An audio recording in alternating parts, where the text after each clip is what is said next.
এ যেন বলিউডের কোনো সিনেমা। এক সরকারি ইঞ্জিনিয়ারের বাড়িতে টাকার পাহাড়, বাড়িতে হানা দিতেই উদ্ধার হলো কোটি কোটি টাকার বান্ডিল।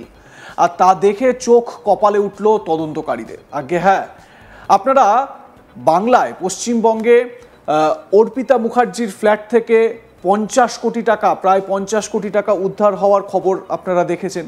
এছাড়াও রাজ্যের বিভিন্ন জায়গায় ইডি আধিকারিকরা, সিবিআই আধিকারিকরা হানা দিয়ে সেখান থেকে কাঁড়ি কাঁড়ি টাকা উদ্ধার করেছেন, সেই ছবিও আপনারা দেখেছেন। সেই ছবি কিন্তু রাজ্যবাসীর জন্য অচেনা নয় বা অজানা নয়। তবে এবার এক সরকারি অফিসারের বাড়ি থেকে কোটি কোটি টাকার বান্ডিল উদ্ধার হচ্ছে। সরকারি ইঞ্জিনিয়ার তিনি, তাও আবার একদম তার বাড়িতে হানা দিতেই বিপুল পরিমাণ টাকা উদ্ধার। তবে এই ঘটনাটা পশ্চিমবঙ্গের নয়, ঘটনাটা ওড়িশার। যে ইঞ্জিনিয়ারের বাড়ি থেকে এই বিপুল পরিমাণে টাকা উদ্ধার হয়েছে তার নাম বৈকুণ্ঠনাথ সারঙ্গী। তিনি ওড়িশার গ্রামোন্নয়ন দপ্তরের চিফ ইঞ্জিনিয়ারের পোস্টে কর্মরত। জানা গেছে ওই ইঞ্জিনিয়ারের বাড়ি ভুবনেশ্বরে। দীর্ঘদিন ধরেই তার বিরুদ্ধে আয় বহির্ভূত সম্পত্তির অভিযোগ ছিলই। সেই অভিযোগ পেতেই ভিজিল্যান্সের আধিকারিকরা ওই ইঞ্জিনিয়ারের বাড়িতে হঠাৎ হানা দেন। শুক্রবার সকালে ইঞ্জিনিয়ারের বাড়িতে তল্লাশিতে যান ভিজিল্যান্সের 8 জন ডেপুটি পুলিশ সুপার, 12 জন ইন্সপেক্টর সহ বেশ কয়েকজন প্রশাসনিক আধিকারিক। সূত্রের খবর, আধিকারিকরা বাড়ি পৌঁছতেই ওই ইঞ্জিনিয়ার জানলা থেকে রাস্তায় টাকার বান্ডিল ছুঁড়ে ফেলতে শুরু করেন। ইঞ্জিনিয়ারের বাড়ি থেকে 500 টাকার বান্ডিল রাস্তায় পড়তে দেখে স্থানীয়রাও চমকে যান। তারা ভাবেন কি হচ্ছে, আকাশ থেকে টাকার বৃষ্টি। স্বাভাবিকভাবে তাদের মধ্যেও কৌতূহল জন্মায়। সূত্রের খবর, প্রায় 2 কোটিরও বেশি টাকা উদ্ধার হয়েছে ওই সরকারি ইঞ্জিনিয়ারের বাড়ি থেকে। আর এই টাকার পাহাড় গুনতে টাকা গোনার মেশিন পর্যন্ত আনা হয়েছিল। একই সঙ্গে ওই ইঞ্জিনিয়ারের একাধিক ঠিকানাতে ভিজিল্যান্সের আধিকারিকরা তল্লাশি চালান। ভুবনেশ্বর, আঙ্গুল সহ মোট 7টি জায়গায় তল্লাশি চলে। এছাড়াও আঙ্গুল জেলায় ইঞ্জিনিয়ারের আরও একটি বাড়ি রয়েছে, সেখান থেকেও 1 কোটিরও বেশি টাকা পেয়েছেন তদন্তকারীরা। সূত্রের খবর, ওই চিফ ইঞ্জিনিয়ারের একটি ফ্ল্যাট রয়েছে ভুবনেশ্বরে, সেই সঙ্গে আঙ্গুলে একটি দোতলা বাড়ি রয়েছে।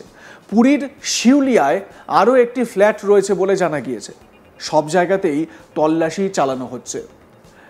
ভগবান জগন্নাথ যেখানে স্বয়ং বিরাজমান, সেখানে এই রকম দুর্নীতি, এই রকম টাকার বান্ডিল, কাঁড়ি কাঁড়ি টাকার লোভ, এগুলো কিভাবে তিনি ধরে রাখতে পারেন, তাই না?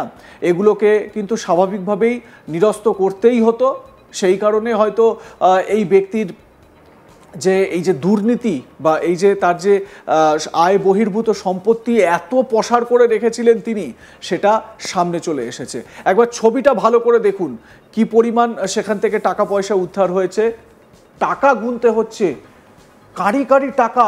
এ টাকা তো কোনো একজন সাধারণ মানুষ, সরকারি ইঞ্জিনিয়ারও যদি হন বা সরকারি কোনো বড় পদের কর্মরত কর্তাও হন, তাও তো সে সারা জীবন কাজ করে এই টাকা রোজগার করতে পারবেন না। বিছানায় সার দিয়ে 500 টাকার বান্ডিল দেখেই তো চোখ ছানা পড়া হয়ে যাওয়ার জোগাড়। দেখুন কিভাবে টাকা পয়সাগুলো গোনা হচ্ছে।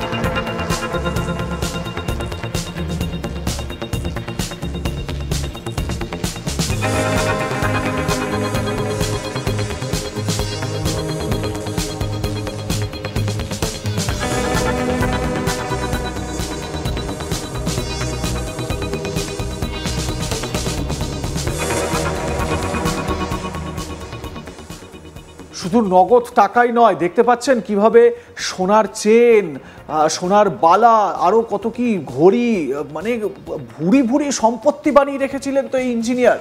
তার বাড়ি থেকে এই বিপুল পরিমাণে টাকা উদ্ধার হওয়ায় স্বাভাবিকভাবেই একটা হইচই পড়ে গিয়েছে। এই যিনি কাণ্ড ঘটিয়েছেন, মানে এতদিন ধরে কাজ করে, দুর্নীতি কাজ করে, কোনো সাধারণ মানুষের পক্ষে শুধুমাত্র স্যালারি পেয়ে এত টাকা জমানো সম্ভব নয় যদি তিনি দুর্নীতি না করেন। তো যিনি দুর্নীতি করেছেন তার নাম বৈকুণ্ঠনাথ সারঙ্গী। তিনি ওড়িশার গ্রামোন্নয়ন দপ্তরের চিফ ইঞ্জিনিয়ারের পোস্টে কর্মরত। জানা গিয়েছে ওই ইঞ্জিনিয়ারের বাড়ি ভুবনেশ্বরে। দীর্ঘদিন ধরেই তার বিরুদ্ধে আয় বহির্ভূত সম্পত্তির অভিযোগ ছিলই। এ বিষয়ে আপনাদের মতামত কি জানাতে ভুলবেন না। দেখতে থাকুন আজ তাক বাংলা। সাবস্ক্রাইব করুন আমাদের ইউটিউব চ্যানেলটি, বেল আইকন প্রেস করুন নোটিফিকেশন পেতে।